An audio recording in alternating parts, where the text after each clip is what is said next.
Et personnellement, je dois dire clairement que cette déclaration ou cet objectif concret change bien des choses. Concrètement, cela signifierait que l'objectif de Barbe Noire est IMU, ou le trône vide, pour gouverner le monde et qu'il se prépare en conséquence. Nous ne devons pas oublier que Barbe Noire est quelqu'un qui planifie très à long terme, qui est très patient et qui met bien sûr en œuvre son plan, même avec les moyens les plus sournois, de sorte qu'il n'est pas si loin de penser que Barbe Noire pourrait réussir à atteindre son objectif. Cela signifierait que si Barbe Noire a vraiment ému les 5 doyens, alors nous pourrions être complètement surpris par le jeu final de One Piece. Cet objectif concret change bien des choses. Regardons l'équipage de Barbe Noire, bien sûr, et cet équipage est bien sûr prédestiné et parfaitement conçu pour infiltrer quelque chose. Je veux dire, les pirates de Barbe Noire n'ont pas pour rien traqué d'innombrables fruits du démon, des fruits du démon qui sont incroyablement puissants et parfaitement adaptés pour s'attaquer aux 5 doyens et à Imu.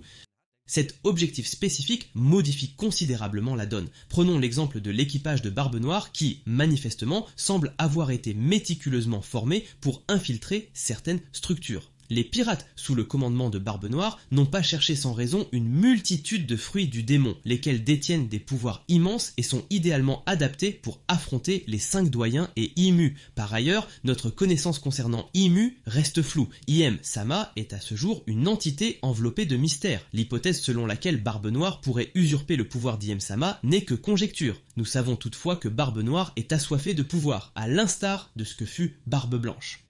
N'oublie pas de t'abonner, de liker et de partager. Je prépare plusieurs vidéos compilées pour la suite. À la prochaine vidéo.